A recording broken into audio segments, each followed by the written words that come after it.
Hey everybody, Animal Man here. Today we're going to learn how to do some Japanese square lashing on my wigwam. Stay with us.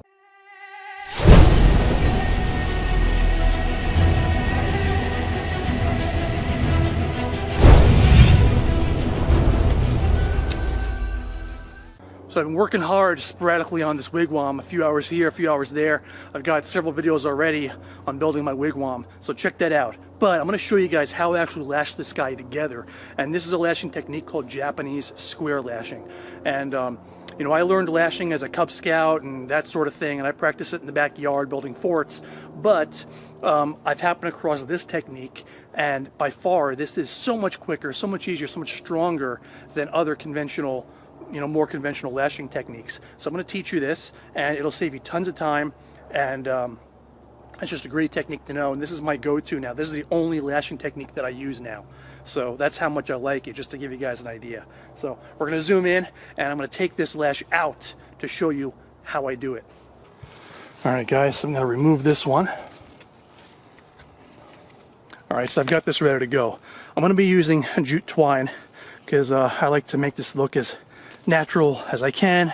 I don't want to use parachute cord on here. I want this to be as kind of natural as I can build it, even though I'm not making this twine.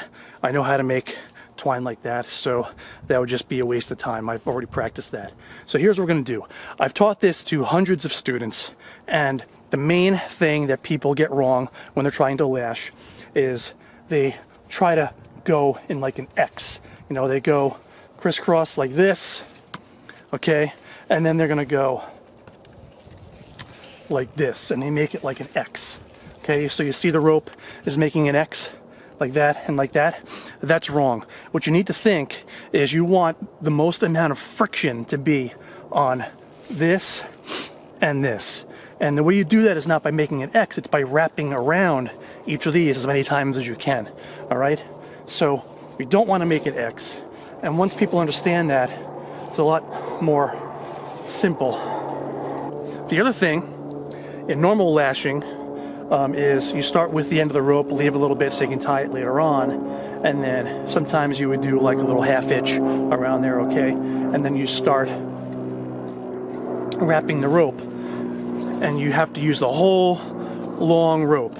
We're not going to do that. What we're going to do is I've got about probably a 5-foot section of this jute cut, and we're going to find the ends, hold them, and then we're going to find the center, okay? We're going to wrap the center around either one of these, doesn't matter where. We're going to go, slide this all the way up against the upright. I'm going to zoom in so you guys can see a little bit better. All right?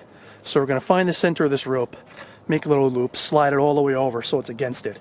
Now, we're going to wrap under there and then over this top one, under the bottom one, over the top one. And the whole time you're doing this, you're doing it as tightly as you can. You don't want slack. All right, guys, there's going to be some slack in here. You can see that move, but you want to avoid as much of that as possible. So it's the same motion over and over and over again.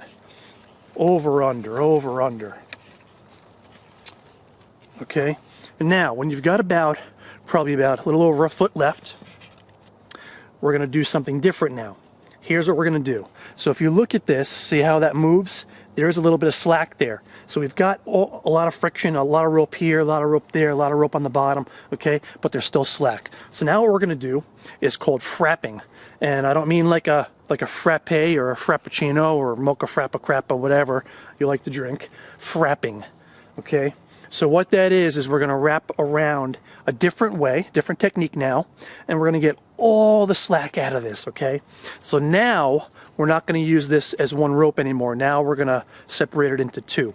But first, what we're going to do is we're going to wrap these around each other, just like that, a few times, just a few wraps, and that'll help keep them where we need them. So now we can go different directions. So now what I'm going to do is I'm going to go under this horizontal and around the bottom, okay? And now I'm going to go the opposite direction with this one, under and across the bottom. Now we're going to crisscross them up the top, cinch it down. You can see that gets rid of all that slack. Hold it with your finger, do the same motion. Go under under this direction. And we're going to continue to do that until we've got just enough of this rope left to tie it off. And the whole time, you're using a lot of pressure now to get as tight as you can. Hold it with your finger. Cross them. Hold it with your finger. I'm going to go for one more rotation here. Okay. I'm going to stop there. I'm going to stop here. This is a good spot so you guys can see what I'm going to do. So now we've got to finish this off. And you can see this is a whole lot tighter now. It's real tight. See, it's not going anywhere. So now we're going to finish this off with a square knot. Actually, I'm going to go around to the top. Actually, you know what? I'm going to back off. I'm going to back off one. I want this to be on the top so you guys can see, so I can walk you through a square knot. I'm going to try to get my arm out of the way here. Okay. I am going to make a video on how to do the square knot, but I'm going to teach you real quick anyways, okay? So just like when you begin tying your shoes, you're going to go right over left and then loop it through the middle. And I'm trying to stay, I'm trying to keep this tight and stay out of the camera's way. So right over left, through the middle, cinch it down, hold it with your finger so it stays tight. Now to finish that square knot, we're going to go, stay boy, we're going to go left over the right and through the middle. We're going to cinch it down. I'm going to use my teeth. That is our square knot. That is all you need to finish this lash, okay? And if I was using primitive rope that I made myself out of milkweed or yucca or dogbane or cedar bark, something like that. Primitive ropes that you make, natural cordage, does not like knots. So I would use something like a 1/2 inch to finish this off and to begin it sometimes.